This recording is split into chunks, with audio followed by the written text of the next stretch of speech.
Good evening, dear students. I am Mahendra Singh Chauhan. Welcome to all of you on our online portal of Srikandy Academy and EduTech. और चूँकि अभी हिंदी की class है तो थोड़ा हिंदी में आपका वेलकम कर लें। मैं महेंद्र सिंह चौहान आप सभी का हमारे ऑनलाइन पोर्टल श्रीकंडी एकेडमी एंड एजुटेक पर हार्दिक स्वागत करता हूं। तो जैसे हम बात कर रहे हैं, पिछली क्लास में हम बात कर रहे थे तो हम बात कर रहे थे फोटोसिंथेसिस या प्रकाश संश्लेषण की।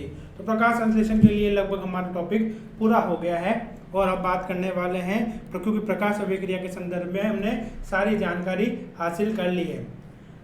तो प्रकाश संश्लेषण के जो उत्पाद थे मुख्य रूप से एटीपी और NADPH2, तो उनके बारे में हमने बताना कि ये जो उत्पाद होते हैं ये प्रकाश अभिक्रिया के दौरान बनते हैं। तो प्रकाश संश्लेषण की अभिक्रियाओं को हमने दो भागों में विभक्त किया था, एक थी प्रकाश अभिक्रिया, दूसरी थी अप्रकाश अभिक्रिया। तो प्रकाश अभिक्रिया का मुख्य कार्य क्या है? एक तो ऑक्सीजन को वातावरण में मुक्त करना, ये सबसे महत्वपूर्ण कार्य था। ठीक है, उसके अलावा हम बात कर सकते हैं प्रकाश अभिक्रिया जो है दो उत्पादों का निर्माण करती है। ठीक है, हम कह सकते हैं दो ऊर्जा के स्रोत का निर्माण करती है, एक एटीपी, दूसरा NADPH2। और जिन दोनों का उपयोग कहाँ होता है? इन दोनों का ही उपयोग होता है अप्रकाश अभिक्रिया में। और हम ये कह सकते हैं अप्रकाश अभिक्रिया में प्रकाश अभिक्रिया के उत्पादों का उपयोग करके और भोजन के रूप में शर्करा का निर्माण किया जाता है। और अब बात करें जो प्रकाश अभिक्रिया थी, मैंने आपको बताया था कि प्रकाश अभिक्रिया जो होती है ये होती है थाइलेकॉइड की ल्यूमन में संपन्न, थाइलेकॉइड की झिल्ली में संपन्न होती है। जबकि इसके जो उत्पाद होते हैं, चाहे हम एटीपी की बात करें या NADPH2 की बात करें, ये दोनों ही कहाँ बनते हैं? स्ट्रोमा में बनते हैं। एटीपी का निर्माण किया जाता है एक अलग से कॉम्प्लेक्स के द्वारा। इस कॉम्प्लेक्स को कहा जाता है एटीपी सिंथेस कॉम्प्लेक्स, कि एटीपी का जो निर्माण करता है वो कॉम्प्लेक्स। और मुख्य रूप से यहाँ किसकी भूमिका रहती है एटीपी के निर्माण में? प्रोटॉन मोटिव फोर्स की। ठीक है, प्रोटॉन का जो फोर्स लगता है उसकी भूमिका मुख्य है और उसी के परिणाम स्वरूप यहाँ पे जो प्रोटॉन का ग्रेडियंट बनता है, अब ये ग्रेडियंट क्या होता है? चैनल्स होंगे जो मैं आपको बाद में बताऊंगा। यहाँ चैनल जो होते हैं अलग तीन प्रकार के होते हैं, जैसे एक होता है यूनिपोर्टर, एक होता है स्ट्रीम पोर्टर, एक होता है एंटीपोर्टर। तो उन्हीं के माध्यम से इन प्रोटोनों का आवागमन होता है झिल्ली के आर पार। तो झिल्ली के आर पार जब यहाँ पे ज्यादा प्रोटोन आ जाते हैं, देखो यहाँ से आ रहे हैं, या कलर आपको दिख रहा है लाइट से डार्क, तो जब यहाँ इलेक्ट्रॉन मूव होते हैं तो इलेक्ट्रॉन मूव के दौरान यहाँ से हाइड्रोजन आयन को इस तरफ से इस तरफ भेजा गया थाइलेकॉइड की ल्यूमन से। वैसे ही ल्यूमन का भाग है ना कि स्ट्रोमा। ठीक है, तो यहाँ से जब प्रोटोनों को इधर भेजा गया तो ये प्रोटोन यहाँ पर अधिक हो गए, तो अधिक हो गए तो ये नियम है अधिक ज्ञान कहाँ बढ़ता है? अधिक से कम की ओर। ठीक है, अब आप मुझसे सीख रहे हो तो मैं सिखाने योग्य हूँ, मेरे पास उस ज्ञान का भंडार है तो मैं आपको समझा सकता हूँ उस चीज़ का। ठीक है, तो यहाँ पे हर एक चीज़, चाहे हम पानी का भी मूवमेंट देखें तो पानी कहाँ होता है? अधिक से कम की तरफ जाता है। तो ऐसे ही हर एक चीज़ है, तो हर एक चीज़ का मूवमेंट कहाँ होगा? अधिक से कम। लेकिन यहाँ पे देखो कम से अधिक की ओर। क्यों?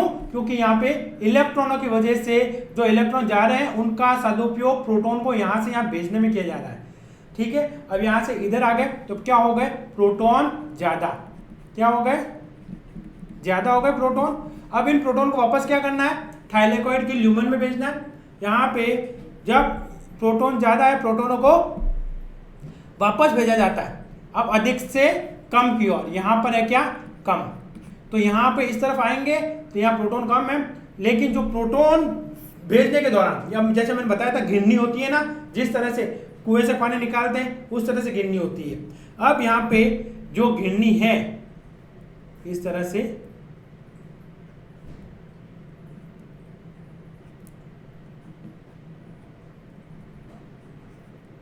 कुछ इस तरह से, जैसे ही प्रोटॉन यहाँ से गिरेंगे ये घूमेगी, घूमती है। तो एक तरफ होता है एडीपी, एक होता है फॉस्फेट। अब इन दोनों को प्रोटॉन आने से ये घूमता है और इन दोनों को ही जोड़ देता है। तो एडीपी और पी जुड़ करके क्या बना रहा है? एटीपी बन गया। ये देखो, तो यहाँ पे इसका रोटेशन चलता रहता है, ठीक है। जिस तरह से माइटोकॉन्ड्रिया को हमने एक टर्म दिया था, माइटोकॉन्ड्रिया को कहा जाता है कोशिका का शक्तिगृह, कोशिका का पावर हाउस। अब वो शक्तिगृह बात करें तो यहाँ पे इन एटीपी सिंथेसिस के कारण ही माइटोकॉन्ड्रिया को कोशिका का शक्तिगृह कहा जाता है, क्योंकि माइटोकॉन्ड्रिया में अधिक ऊर्जा का निर्माण होता है। लेकिन जिस प्रक्रिया के द्वारा माइटोकॉन्ड्रिया में ऊर्जा का निर्माण होता है उसी का एक छोटा हिस्सा आपको यहाँ पर भी देखने का मिलेगा, ठीक है। अब माइटोकॉन्ड्रिया में किस प्रकार से होता है वो बात करेंगे हम श्वसन में, जब बात करेंगे ग्लाइकोलाइसिस, टीसीए साइकिल, और वहां पे लिंक रिएक्शन पढ़ेंगे, और एक कीमोऑस्मोटिक थ्योरी या ईटीसी पढ़ेंगे, इलेक्ट्रॉन ट्रांसपोर्ट सिस्टम या इलेक्ट्रॉन ट्रांसपोर्ट चेन। उसके दौरान मैं आपको उसका पूरा मैकेनिज्म बताऊंगा। माइटोकॉन्ड्रिया की संरचना में हमने बात की थी, माइटोकॉन्ड्रिया के भीतर की जो संरचना होती है उनको क्रिस्टी कहा जाता है, जिसको मैंने उंगलीनुमा संरचना बताई थी। अगर जिन्होंने नहीं देखे तो मेरे पुराने वीडियो देखें, हमारे इसी पोर्टल पे अवेलेबल है, करनी एकेडमी के और एजुटेक के, ठीक है। आप निःशुल्क देख सकते हैं, ऑनलाइन यूट्यूब पोर्टल पे अवेलेबल है, तो उन वीडियोस को देखिए, उनमें सारी जानकारी मैंने उनमें दे रखी है, ठीक है। अब उसके अलावा यहाँ पे वहां पे क्रिस्टी पे F0M पार्टिकल होते हैं जिनको ऑक्सीसोम्स कहा जाता है। उन ऑक्सीसोम्स में इसी तरह से रेगुलर घुमाव चलता रहता है, रेगुलर रोटेशन चलता रहता है, तो उसी रोटेशन का एक हिस्सा यहाँ पर भी होता है। जब ये घूमता है तो उसी दौरान एडीपी और फॉस्फेट जुड़ते हैं और एटीपी का निर्माण होता है, ठीक है। अब दूसरा, जो इलेक्ट्रॉन निकले हैं, इलेक्ट्रॉन लास्ट में कहीं ना कहीं जाकर के तो शांत हो रहे हैं, अपनी उत्तेजना को कहीं शांत करेंगे, तो ये इलेक्ट्रॉन किसके पास जाकर के उत्तेजना को शांत करेंगे, लास्ट में जाएंगे NADP के पास, और उससे क्या बन जाएगा NADPH2, तो अपनी उत्तेजना यहाँ पे शांत हो गई। अपने इलेक्ट्रॉन किसको दे दिए, NADPH2 को दे दिए।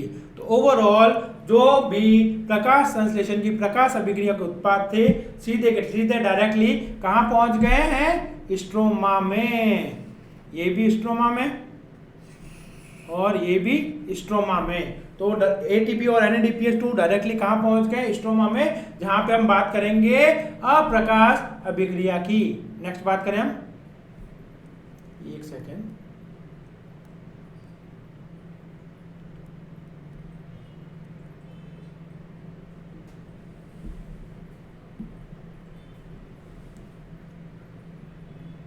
अब देखिए प्रकाश संश्लेषण का एक रोड मैप सा बनाया हुआ है पूरा का पूरा, ठीक है।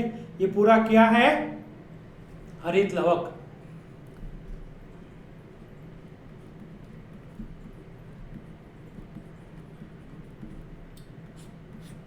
हरित लवक है, और हरित लवक में ये हरे कलर का है, जिसको हमने क्या कहा, थाइलेकॉइड झिल्ली, ये थाइलेकॉइड का भाग। उसके सराउंडिंग में क्या है, स्ट्रोमा, ये जो।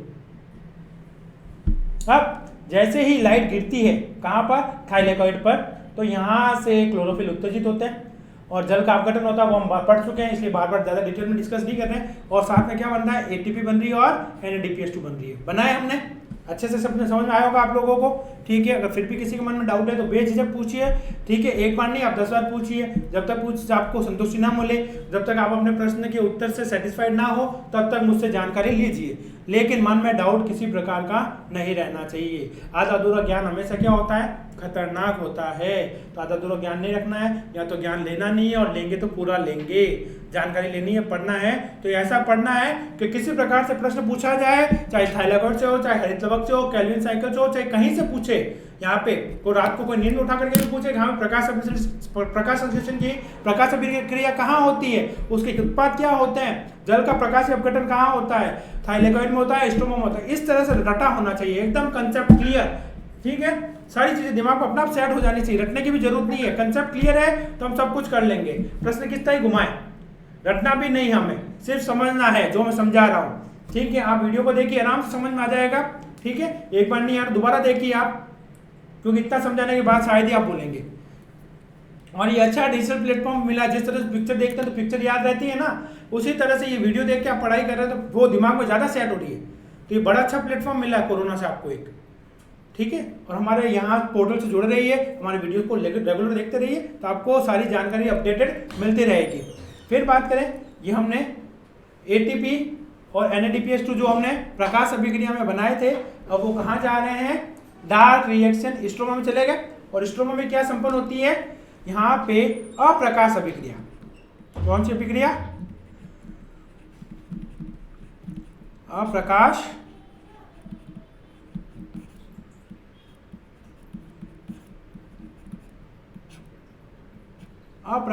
अभिक्रिया।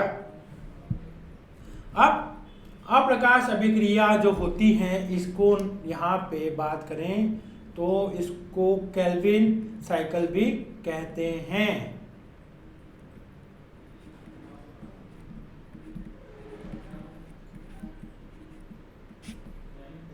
केल्विन चक्र, ठीक है। वैसे यहाँ पे अप्रकाश अभिक्रिया की बात करें तो अप्रकाश अभिक्रिया जो है वो खोजी गई थी ब्लैकमैन नामक वैज्ञानिक द्वारा। कौन से वैज्ञानिक? ब्लैकमैन, ठीक है, ये वैज्ञानिक का नाम है। वो ब्लैक था या नहीं था ये नहीं जानना, हमें सिर्फ उसका नाम जानना है कि वैज्ञानिक का नाम क्या था। ब्लैकमैन ने अप्रकाश अभिक्रिया की खोज की थी। तो फिर सर इसको केल्विन साइकिल क्यों कहते हैं? मैं सिर्फ अप्रकाश यूज कर रहा हूँ यहाँ पे वर्ड। कौन सा शब्द यूज किया? सिर्फ अप्रकाश, ठीक है। अब अप्रकाश के अलावा बात करें तो सेकंड जो है यहाँ पे केल्विन चक्र बात की। अप्रकाश अभिक्रिया के अलग अलग पार्ट हैं। एक होती है C3 साइकिल, एक होती है C2 साइकिल, और एक होती है कैम प्लांट्स में होती है एसिड साइकिल, जिसको कैम मेथिलेशन मेटाबॉलिज्म कहते हैं। तो अब मैंने सिर्फ अभी एक वर्ड यूज किया, अप्रकाश अभिक्रिया। अप्रकाश अभिक्रिया की खोजकर्ता कौन थे? ब्लैकमैन थे। अब उसी में बात कर रहे हैं हम केल्विन चक्र की। तो केल्विन चक्र कैसा चक्र है? C3 चक्र। C2 चक्र अलग है, ये भी अप्रकाश का ही भाग है। तो अप्रकाश के अलग अलग टाइप्स हैं। सब डरने की कोई जरूरत नहीं है, बहुत इजी है, उंगली पर टिप्स पे याद होगी सारी चीजें, ठीक है। तो हम सिर्फ अभी बात कर रहे हैं अप्रकाश अभिक्रिया, और यहाँ केल्विन लिखा है क्योंकि ज्यादातर कौन से चक्र की बात करते हैं? क्योंकि हम ग्लूकोज के निर्माण की बात कर रहे हैं, तो उसके लिए जो उत्तरदायी चक्र होता है वो यहाँ पे केल्विन चक्र ही होता है, ठीक है। अब यहाँ पे ये चक्र जब पूरा चलता है उसी दौरान क्या होता है?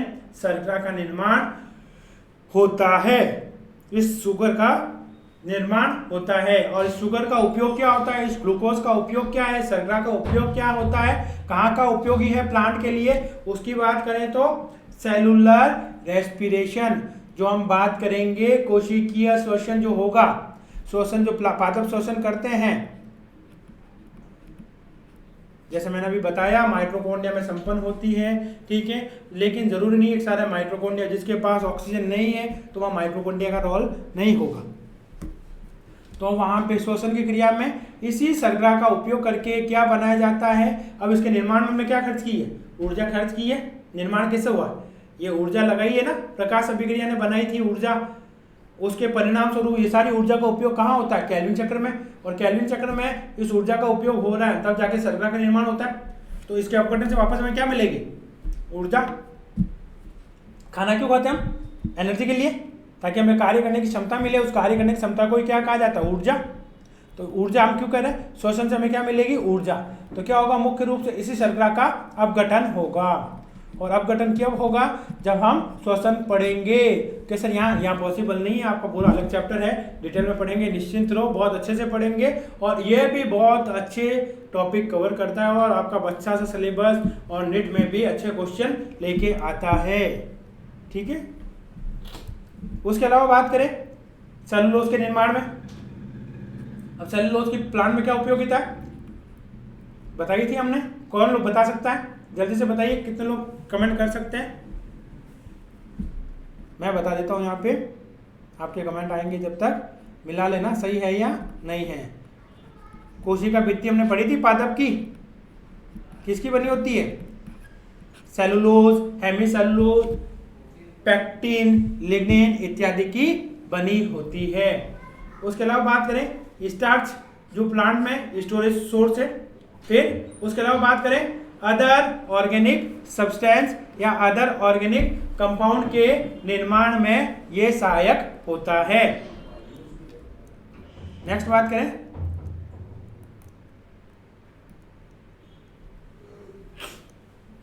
ये सारी चीज आपको बता दी है। प्रकाश संश्लेषण खाद्य पदार्थों को बनाने के लिए प्रकाश ऊर्जा का उपयोग करता है। और यहाँ पे बात करेंगे तो जल का क्या हो रहा है, प्रकाशीय अपघटन, जल का प्रकाशीय अपघटन हो रहा है, वो चीज पढ़ चुके हैं। एटीपी NADPH2 बना, फिर केल्विन साइकिल, और केल्विन साइकिल में क्या होता है अब देखिए यहाँ पे, ठीक है। अब मैं यहाँ आपको केल्विन साइकिल बता रहा हूँ। सबसे पहले H2O हमने जो बात करें CO2 प्लस H2O, H2O का रोल हमने पढ़ लिया, ये H2O का रोल, तो H2O को हम यहाँ पे अब भूल जाते हैं एक तरह से। सिर्फ बात कर रहे हैं किसकी, CO2 की। अब CO2 कितना है, एक कार्बन का कंपाउंड है, कितने कार्बन है, एक। ये आता है, एक एंजाइम होता है रुबिस्को। कौन सा एंजाइम, रुबिस्को एंजाइम है। और ये आपको मैं बता दूं, ये यूनिवर्स में, पूरे ब्रह्मांड में सबसे ज्यादा पाया जाने वाला एंजाइम है। याद कर लेना, सर्कल कर लेना, बोल्ड कर लेना, अच्छे से गोद लेना, ठीक है। कितनी दफे पूछा गया है, तो रुबिस्को क्या है, पूरे ब्रह्मांड में सर्वाधिक मात्रा में पाया जाने वाला प्रोटीन कौन सा है, तो रुबिस्को, ठीक है। और ये भी क्वेश्चन इस तरह से पूछा जाए कि मानव में सर्वाधिक मात्रा में पाया जाने वाला प्रोटीन कौन सा है, तब आपको ऑप्शन में रुबिस्को भी मिलेगा। और कितने महानुभव होंगे जो रुबिस्को पे टिक करके आएंगे, क्योंकि अभी भी मिनट में क्वेश्चन फिर से पूछा गया, ठीक है। तो उसका क्या आंसर होगा, कोलाजन। कोलाजन जो प्रोटीन होता है मानव में सर्वाधिक मात्रा में पाया जाता है, एनिमल्स में, ठीक है। तो ये चीज ध्यान रखना, थोड़ा क्वेश्चन का टर्म पे ध्यान रखिएगा। तो क्या होता है, अब मैं थोड़ा सा इसको साइक्लिक फॉर्म में बताना चाहूंगा। तो ये CO2 और यहाँ रुबिस्को एंजाइम, ये रुबिस्को एंजाइम की उपस्थिति में RUBP, राइबोलोज बेस फॉस्फेट, इसका नाम क्या है, RUBP का मैं इधर लिख देता हूं,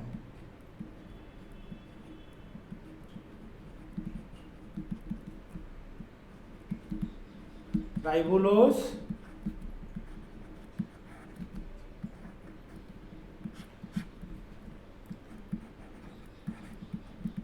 बिस फॉस्फेट।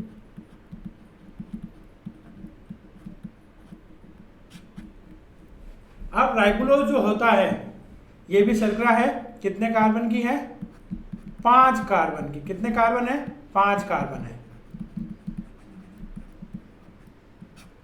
5 कार्बन। और एक कार्बन हमारा कौन सा है, एक ये वाला। तो जब CO2 जो हमारा रिएक्टेंट है, कार्बन डाइऑक्साइड, RUBP के साथ जुड़ता है, और एंजाइम क्या है, ये रुबिस्को क्या है।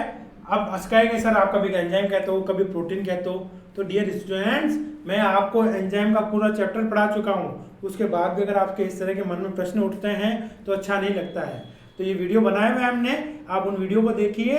तो एंजाइम क्या होते हैं, एंजाइम, ज्यादातर एंजाइम या अधिकतर एंजाइम प्रोटीन के बने होते हैं, कुछ एक कुछ छोड़ दे तो गिने चुने, ठीक है। तो एंजाइम क्या होते हैं, एंजाइम प्रोटीन होते हैं, या यूं कह सके सारे एंजाइम प्रोटीन होते हैं। तो क्या सारे प्रोटीन भी एंजाइम होंगे, नहीं, सारे प्रोटीन एंजाइम नहीं होते। ये मैंने वर्ड स्पेशल एक लाइन डाली थी मेरे वीडियो में, यहाँ पे आप देखिएगा कि एंजाइम जो हैं वो प्रोटीन होते हैं, लेकिन सारे प्रोटीन एंजाइम नहीं है, ठीक है। तो रुबिस्को क्या है, एक एंजाइम है।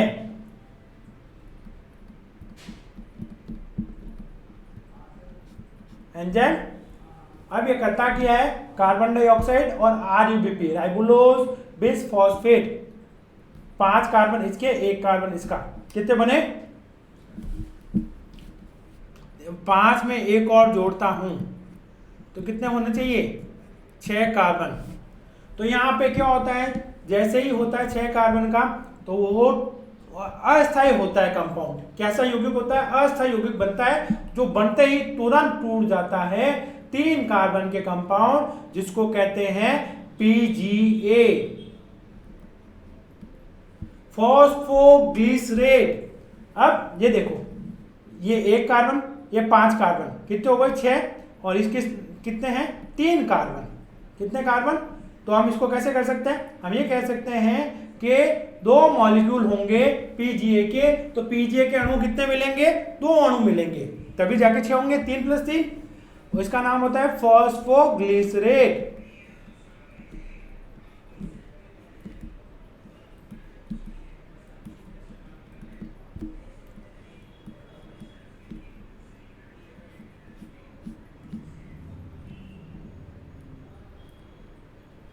अब इसके बाद बात करें, ये सारी प्रक्रिया कहां हो रही है, इसी स्ट्रोमा में, ठीक है। अब यहां थाइलेकोइड का कोई रोल नहीं है। थाइलेकोइड का काम था क्या, एटीपी का बनाना और NADPH2 का बनाना, जो वो कर चुका है। नेक्स्ट बात करें अब, और ये फिर आगे जाके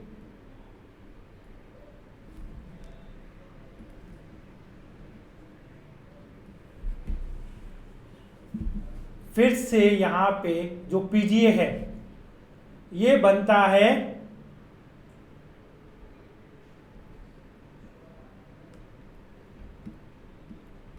ग्लिसरॉल्डिहाइड 3-फॉस्फेट में। तो यहां पे जो एटीपी हमने बनाई थी,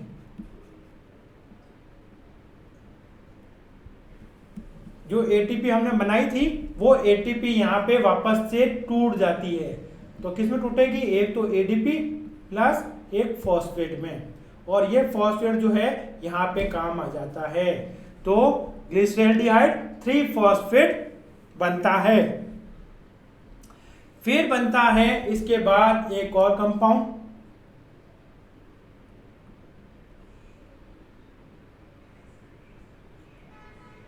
यहाँ 3PGA 2PGA थोड़ा स्टेप लंबा है, ग्लाइकोलाइसिस जब पढ़ेंगे उसका बिल्कुल रिवर्स है, ठीक है। फिर यहाँ पे लास्ट में बन जाएगा PGAL फॉस्फोग्लिसरॉल्डिहाइड,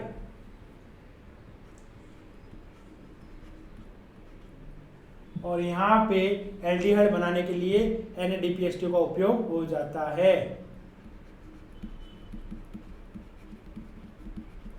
और किसमें बना, ये NADP में टूटता है। जिस प्रकार से बने थे उसके रिवर्स में टूटते हैं। तो हमने जो ATP बनाया था उसका उपयोग भी हो गया, NADPH2 बनाया था उसका उपयोग भी हो गया। तो दोनों ही उपयोग में आ गए, ये टूट गए। अब ये जो PGAL के अणु, अभी कितने अणु हैं हमारे पास, ये सारे 3 कार्बन के चल रहे, तो इसके भी 2 अणु, इसके भी 2 अणु, अभी कितने कार्बन है, 3 कार्बन है, ठीक है। अब ये फिर अब आगे चल के 2 अणु आपस में जुड़ के फिर फ्रक्टोज बनाते हैं। फ्रक्टोज से फिर क्या बनता है, ग्लूकोज। क्या बना, ग्लूकोज। और ग्लूकोज में कितने कार्बन होते हैं, मैं अणुसूत्र लिखा था C6H12O6। तो हमारे पास 3 कार्बन का 2 है, तो 3 दूनी 6 हो गए। ये दोनों अणु मिलकर आपस में क्या बनाएंगे, ग्लूकोज बनाएंगे।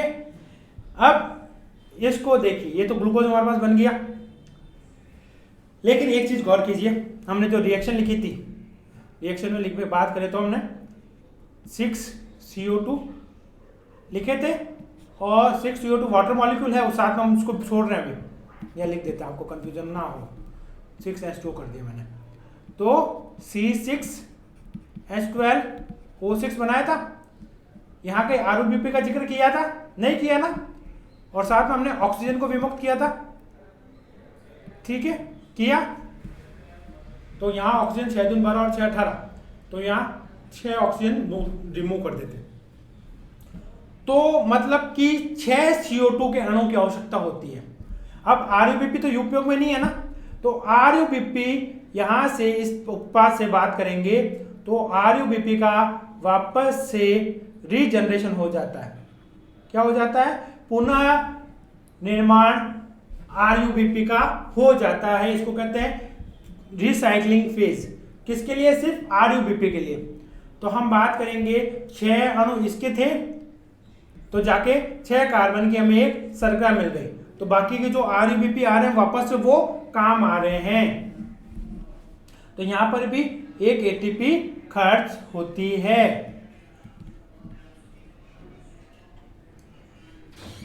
एक ATP टूटा, क्या बना? एक ADP और एक फॉस्फेट। तो ये सिर्फ एक चक्कर में ये सारा प्रोसेस हो रहा है। तो हम बात करेंगे तो 2 अणु है, तो एक ATP, एक NADPH2 और एक ATP एक चक्कर में खर्च हो रहे हैं। ठीक है, तो 2 चक्कर में बात करेंगे तो कितनी होगी? तो 2 ATP, 2 और 2 4, ठीक है, NADPH2 और। क्लियर? तो एक CO2 के लिए हम बात करेंगे यहाँ डबल, इस चक्कर में 2 ATP और खर्च होती है। तो हम यूं कह सकते हैं एक CO2 के लिए 3 ATP और 2 NADPH2 खर्च होते हैं।